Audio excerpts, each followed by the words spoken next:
Commander Mormont will command no more as he sees his watch come to an end. Welcome back, guys, to Fog Entertainment, here to review Game of Thrones Season 3, Episode 4, and we say goodbye to Lord Commander Mormont. Wasn't expecting this. He died. Victim of, I guess, trying to do the right thing here, trying to not allow everyone to kill Craster, and in the end he got killed there. So, unexpected death. But, I mean, he was pretty old. I think he'd put in quite a long shift here, but I thought we would have seen him reunited with a few faces, but wasn't to be, and I guess he can go maybe back to being Father Ashby now. The line starts behind me, brother. Father Ashby, R.I.P. I mean, what was the better character? I mean, I'm going to say Father Ashby. I think it's a waste of opportunity, I do. I'd have liked him to meet his son. I mean, obviously they've already met, but for us to see it. But they're like, how far are they apart? Like 2,000 miles? 4,000 miles? I don't even know what the distance really is, but I thought this was a good scene, but I think Craster probably realistically should have died about a season ago. It's like it actually took them to this point to actually stand up to him, and even to the end, Craster's like, you aren't going to do hee-haw. Although, to be fair, this is only really the second time we've encountered Craster, isn't it? True, so, but I mean, it is what it is. You could tell after about 5 seconds with Craster, I was like, this guy's a bit of a waster. I feel like with Game of Thrones, though, it's like a lot of times you get certain characters that are related or something, and you feel like they've got more scenes in them, but someone just dies and you never get to see it. Yeah. It's almost like the myth that it's like I cannot believe, right, that from like pretty much 10 minutes into episode 2, Ned never sees Rob or Jon again. Yeah, that's kind of crazy. You just wouldn't think that. I knew you were going to say that, and it's just it's incredible to think. But here, it's one more appearance than these two, the father and son. Mormont's got to save each other, I guess, but we'll get to that later on. Even King Robert died. It felt a little bit. I wasn't expecting him to go. I wasn't expecting him to go that early. Aye. When Renly went, it's like, fuck yeah, I thought there was more scenes. I thought there was more to do, but nah, we say goodbye to Commander Mormont. Renly, though, it was kind of here, war's on the horizon. If you don't back down, you're dead. Then he died. But then again, I guess it's a good thing to have a show where literally anybody can die and nobody's safe. I mean, I guess that is a good thing. No, that is good. Anyway, in the Riverlands, we've got Jaime Lannister, and he's drinking horse piss. I've never seen a man drink horse piss. So Jaime Lannister brings it up. Now, I get it. Jaime was obviously dehydrated. He wanted a drink. However, so he's desperate for water. He's like, water. Walter. So he gets the water, and he's drinking it. Locke gives him the water, and then, like, when he's about 5 seconds into swallowing it down, he says, I've never seen a man drink horse piss so fast. And then Jaime Lannister throws it up, but it's like, wouldn't he have realised, I mean, it was horse piss before? Or do you think you're just that desperate for liquids that you don't actually realise? You'd think the taste would outweigh the words that he said. You know what I mean? Yeah. Like if someone said, if I was 3 seconds into eating dog shite and someone said dog shite, I'd bet big money I'd already tasted the shite. Yeah, but Jaime's not in a good place. He doesn't. I mean, he's beaten down. He's lost a hand. He's he looks like, could he be the next character to go after the whole horse piss thing? He manages to steal someone's sword, but he's in no condition really to use it. There's so much more potential with Jaime Lannister, Tywin, Tyrion, Cersei. I mean, even the fallout from the fact his hand's been cut off. Like, what's going to happen to this guy, Locke? I mean, yeah, Tywin will probably bum him or something. So Jaime realises that, oh shit, my sword hand's gone, and it turns out he's not too good with his other hand, and he gets beat up a little bit, and then Locke warns him that, you know what, I'll let you away with it this time, but if you do that again, I'll cut off your other hand. And I mean, you know what? Having one hand must be shit, but having no hands must be extremely difficult. I remember thinking when Merle Dixon got his fingers back, let's say he lived. I mean, his life would be, it would have been pretty tough living in a zombie apocalypse. With 3 fingers, or 2 fingers and a thumb. Aye. It would have been, I mean, at least he could have still did half a thumb more, I guess, but at the end of the day, Jaime Lannister, I mean, he kind of gets berated here by Bran of Tarth. She's like, you're bashed. Reel it in, Jaime. Things could be worse. Yeah, later that night, Jaime's just kind of given up. He looks like he's ready to die. He doesn't want to eat. Brienne then basically forces him to eat, says, look, you got to do this, there's no point moping around. And he's like, what do you mean no moping around? I'm already dead, you know, I've already lost my hand, I'm nothing new without my hand. She then... Jaime Lannister, though, right, at this point must... Like, I know his hand's been cut off, his sword hand, right? But he must think, right, these guys aren't going to kill me. They've cut this hand off.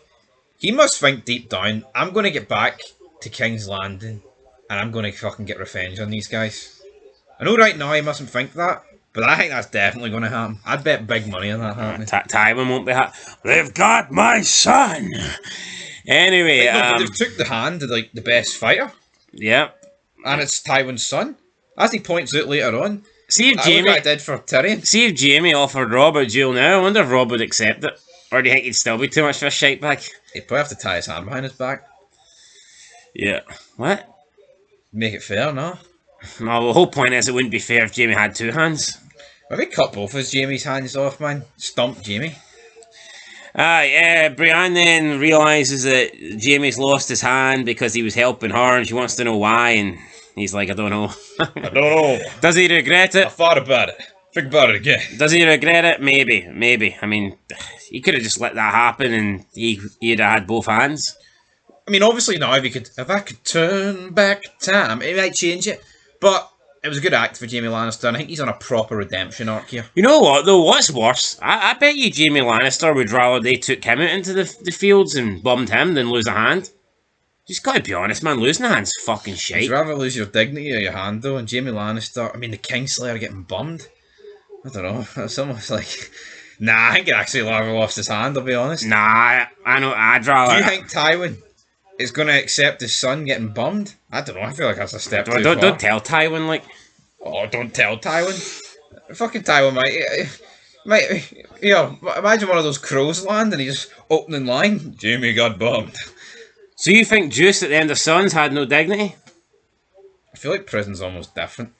What happens in No, prison? I actually agree. I think Juice is like wire in Jackie Chan. You know what I mean? That's pretty much what Juice said. Anyway. So say Juice you're getting released from prison and like here they've one present for you. You either get bummed by him in the showers or lose your hand. I'm losing my hand every day of the week. What? I think it's a bit fucking gay if you want to get bummed over not losing your hand. You could never play the PlayStation again? Get a prosthetic hand. I could never play. So hold on, you'd rather get raped because you would like to play the PlayStation? No, that's just one example. Oh come on, you'd never really be able to fight or combat or contest or. Wait, what about your ability to fight when you're getting raped? Because you know I've at least fought them off or something. What about when you're cooking? It would just be very difficult to do it with one hand. I'll just cook with one hand and a stump. Getting a job. At least I'd be able to sit down and eat my dinner. Be very hard, man. You honestly, that's retarded, man. You're thinking of like a short term. Right, I'll tell you what. Right, how about you do a crime? You go to jail, get pumped, and then come back. I'll cut my hand off, and we'll see who's worse off. Long term, even short term. Fuck. It's all good talking about it, man, but. Let's just move on. Let's move on to the part of the episode that I didn't actually get, right? We're still in the Riverlands. Right, we're in the Riverlands. Arya and Gendry get taken by the Brotherhood of Foot Banners into this, like, we're almost like in a dungeon, kind of, like a cave or something, some sort of cave. We're in some sort of cave, and Ned had obviously sent a group of soldiers to track down and bring justice to Sir Gregor Clegane, but since they can't find him and they found his brother, they're going to just make him pay for it anyway. The Mountain isn't here, but the Hound is, so they're just going to punish the Hound, basically. The Hound is like, so because my second name's Clegane, you're going to, you're going to punish me for the Clegane crimes. And I mean, that doesn't seem right to me, but they're like, nah, you must have done this. You must have killed somebody. And the Hound... It's funny though, but then when Arya brings up here, he actually did and he admits to it. And then they're like... Well, that's the thing. The Hound's not a liar though. The Hound's like, I never killed any of these people. And since he's not admitting it, but they wanted proof. And she admits it, he admits it. Well, you know what? No one was actually there apart for you two, so it's alright. Yeah, so they don't have proof, so I guess they're just going to take the Hound's word for it. But then Arya feels, nah, he killed the butcher's boy, and he's like, yeah, I did, because the king told me to. I wasn't going to question him. I wasn't going to think whether he deserved or not. I was just, working under king's orders. And therefore, Beric Dondarrion then sentences the Hound to trial by combat, and the Hound's like looking around going, which one of you is going to fucking trial by combat me? And Beric Dondarrion says, I'm going to do it. So it's going to be me that you face. Now, this actually ended the episode. I thought it was really weird. This Beric Dondarrion guy, he switched the actor from season 1. Now, we haven't seen this guy since season 1. Where was he in season 1? Last time we seen him, Ned was sitting on the throne, and he told him to, not remember season 1, Ned's got the sore knee, and he's sitting there, and he says, go and bring Serger Gregor Clegane, bring him here to justice. Remember the guy came out and he says, slaughtered my family, not the fish? Aye. And then they're like, oh no, he can't be doing that, that's Tywin's, right-hand man or whatever. No, I remember, aye. So, I think they've had a different... I'm assuming it's either that or he just... No, but I'm pretty sure they have a different actor. They've cast it somebody else, so... Game of Thrones does that, I don't like that. So, we didn't see Beric Dondarrion in season 2. The fucking mountain got a different actor. 3 times. Aye, so... So, we didn't see Beric Dondarrion in season 2, but... I mean, it would have been a cool scene, I guess, to see him face Gregor, but nah, we didn't get to see that. But what we are going to get is Beric Dondarrion versus the Hound, because he says, I will face you. I will be the one that takes you down. And, aye. So it's funny, though. I like the fact that Jaime was like, here, you are fighting for 2 guys that have been dead a long time. Yeah. Kind of buried them. I don't know, I just felt very disjointed, this. It's like, who the fuck are these people? They've came out of nowhere. Like, their arc is literally, like, something that's happened halfway through season 1. And then it's like, right, we're going to do trial by combat. And it's so obvious the Hound's going to win. Yeah, well, I doubt he's going to fucking lose. Yeah, at least that one they did in season 1, the free Tyrion, with, what do you call Tyrion's wee pal? Bronn. Bronn. See Bronn and the guy he fought, that was even enough. See this? Maybe Beric Dondarrion. Hold on, Ned sent this guy to take down the mountain. Aye, we a proper crew. Like, what's up? Not one-on-one. Well, we've seen what happened when Jury went up against Jaime one-on-one. Aye, we did. Didn't end too well for him. King's Landing, what have we got? Tyrion meets with Fairies. Fairies tells a story about this one guy that castrated him, and it's just people getting bummed, people getting their hands chopped off, castrated. I mean, Jesus Christ. Alright, would you rather be bummed or castrated? Well, I'd probably... see, no. That's a wee bit different than losing a hand, how's this guy even pish? What? He's been fucking castrated. He's not got everything cut off. Aye, nothing. So what the fuck? I don't know. What's even going on there?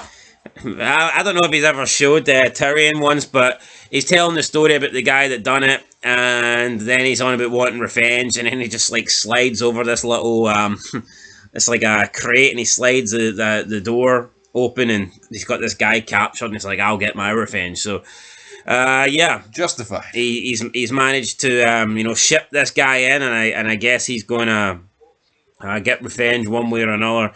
What's he going to do? We don't really know. But Fairies urges Tyrion to be patient when looking for his revenge, because he is being patient, and he closes the crate with the sorcerer still inside. So Fairies has been waiting years and years to get revenge on this guy. He's got him in a crate, and he's still going to wait on his revenge. So he's telling Tyrion, look, I know someone tried to kill you at Blackwater, but wait till you got proof, or wait till you can try and find more evidence. But Tyrion wants to know who was it, and how much were they willing to pay, and obviously I think he knows it was Cersei, but he's just looking for proof. And he thought Fairies would have had that proof, but he did not. No, that is it. He needs the proof, though. I mean, let's be honest, even with proof, what's going to happen? You know what I mean? Yeah, what is going to happen? Is there no one on his side? I mean, he could have VHS proof of this, man. I don't think they'd do anything with it. Yeah, Fairies visits Rose, and Rose tells him that she believes Littlefinger is obsessed with Sansa Stark, and that he plans on smuggling her out of the city. And Fairies is obviously a bit surprised about this, but Fairies realises that Littlefinger would only pay extra money for someone other than Littlefinger. If it was Sansa, so basically Littlefinger has gotten like two comfy chairs, two comfy seats for his ride. I guess it's like the finest leather for his rich ass.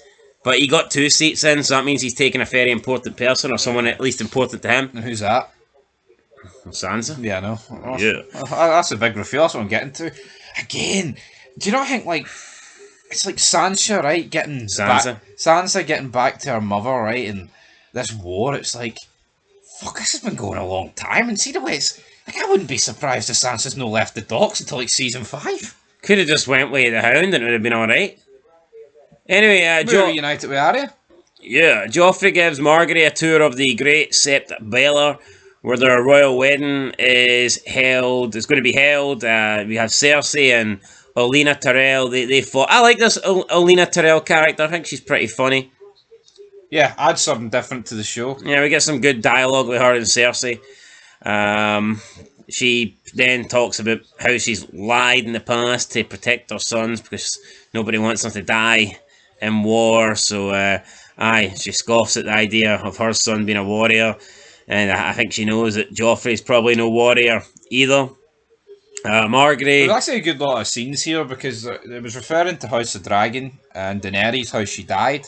Not Daenerys, is it Rhaenyra? Rhaenyra. So basically, her brother killed her with her dragon? Something along those lines.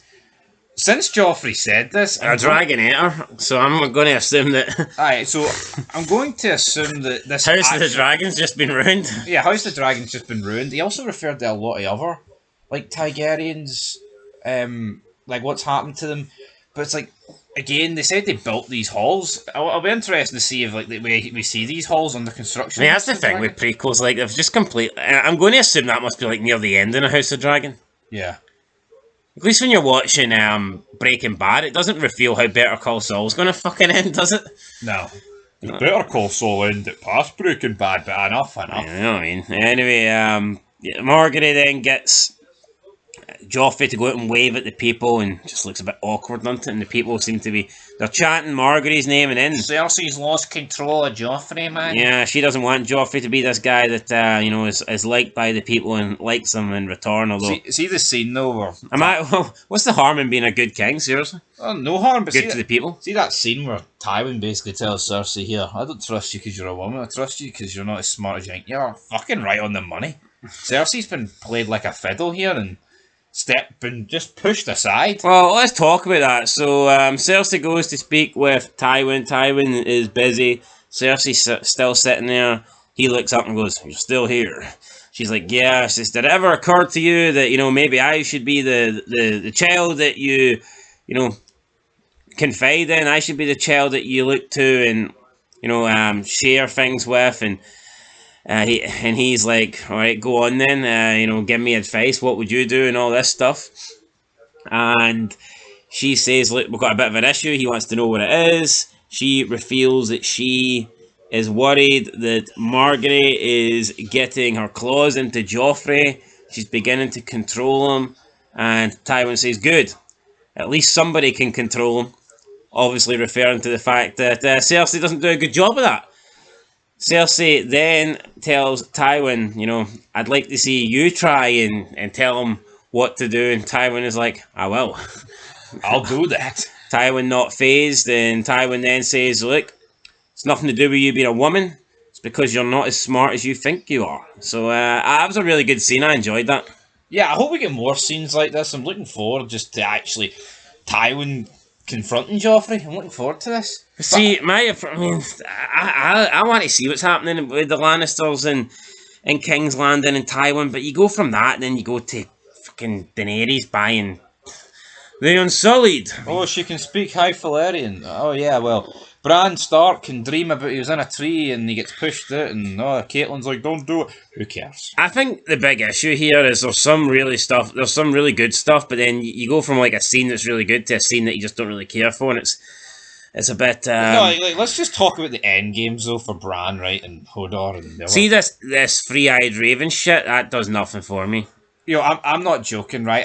I just think if we got a scene with Bran and Hodor and they were like, right, let's camp out here till this war dies down. Hold on. And then we don't see them for like 3 seasons. Hold on. Would you not accept that though? Alright, well, I mean, what else? What kind of scene are you going to get with Hodor? The guy doesn't speak English. Just says, Hodor. Anyway, like, I don't care for Bran or his fucking brother, whose name I can't even remember. Rickon, I think it is. Hodor, the wildling woman. I think she's a wildling, isn't she? Or is she not? Maybe she's not. No, she's not a wildling. She's just a thief. She tried to kill Bran. I forget her name. Is it Yara? No, it's not. That's Thingy's sister. What's her name? Who are we on about here? The girl that's with Hodor and Bran. Oh, I can't remember, man. Anyway, her. So I just don't really care for them. And then you got the brother who can also see through three-eyed ravens, and his sister. I just don't really care. Theon Greyjoy though, he's on the escape. He has been told by Ramsay Bolton that your sister, she is waiting for you. So we got to get to her. He gets led, but unfortunately, he has been led back into the castle that he escaped. Ramsay Bolton then tells everybody it was him. He killed some of the guards. He tried to escape. Theon gets beat up again. Gets recaptured, and I guess this was just Ramsay Bolton amusing himself. Yeah, killing his own men, just to have a little bit of banter here. Just shows you how fucked he is in the head. That he was willing to kill his own guards just to give Theon some false hope that he was escaping. Ramsay Bolton, he's a sick motherfucker. Yeah, he's not very good. So speaking. Yeah, we'll see what happens. Yeah, speaking of sick motherfuckers, we're at Craster's Keep. Craster is enjoying food. He's enjoying the nice stuff, whereas he's giving the Night's Watch basically bread with sawdust. I mean, that's how they described it. They want some of the good food, and Craster's like, yeah, you're lucky I'm even letting you stay here, because if I wasn't so charitable, if I wasn't a religious man, you'd be out in the cold. I'm warming your bellies at night. I'm warming your bellies at night, big man. And it's like, I felt this was great when they actually stood up to him and like, you're a bastard. and then he lost it. But I don't know, I feel like with him killing Lord Commander Momo and then like turning on like the women as well and each other, and then the weird guy screaming at that Samuel Tarly, I'm gonna kill you, you fat pig.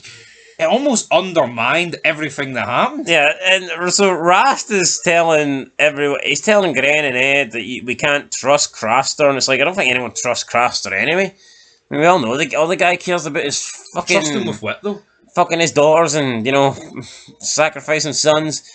They say that there's every possibility if the White Walkers do come, he'll just hand them over to, the Walkers anyway, so...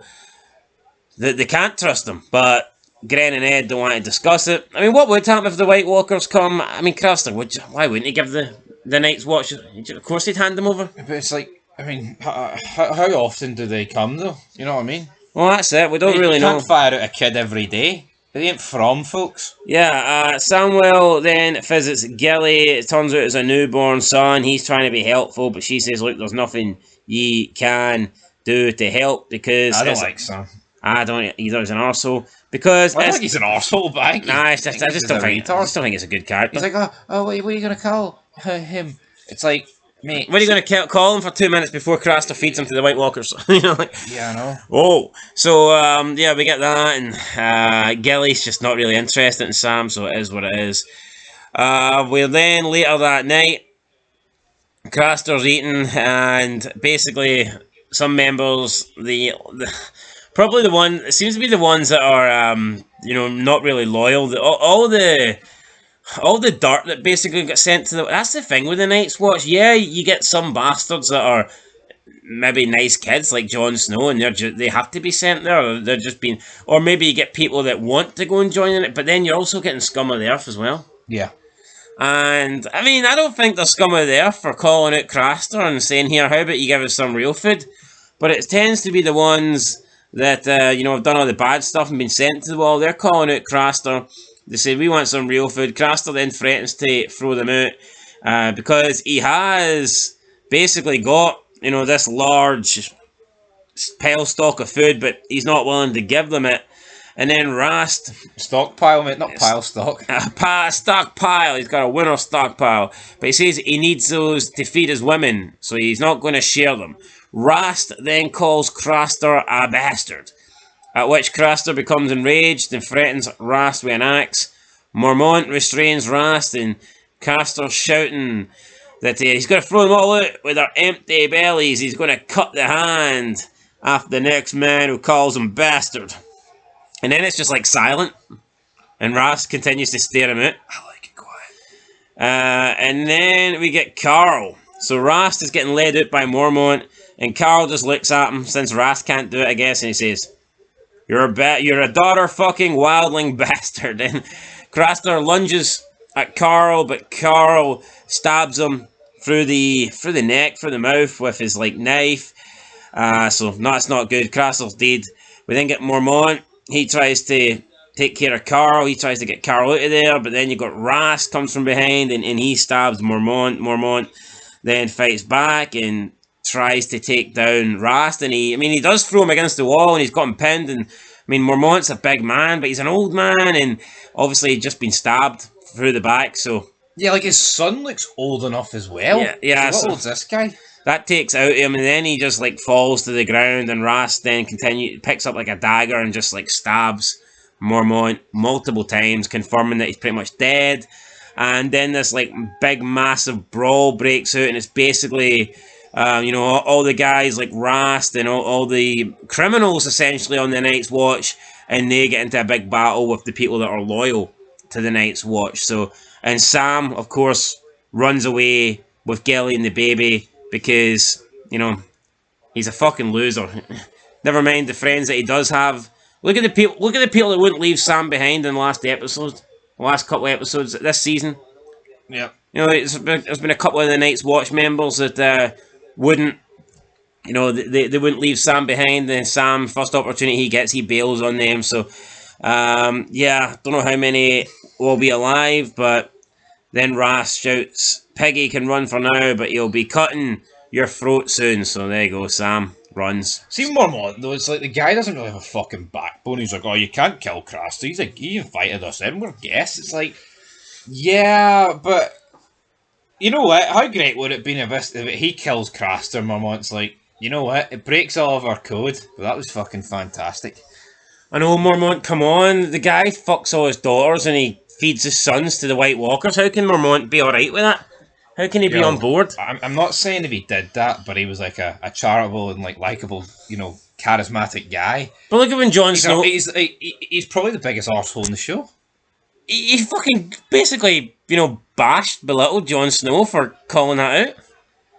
Jon Snow's like, it's not right. It's like, what do you know about it not being right? It's like, fuck. No, Mormont's a card, and you know what? I didn't really want him to die, but it's just a shame though, because like I would have just liked Craster to die and for everyone to live happily ever after, but then we get Daenerys and Astapor. She buys the Unsullied, and they march, and it's end of the episode. So, so basically, the guy that she bought them from, he's been bashing her the entire time. And she can speak the language. But it turns out she can speak the language, and she knows all the old Valyrian that he has been saying, calling her this whore and bitch and all this stuff. And then she basically says to all the Unsullied, look, you're no longer slaves.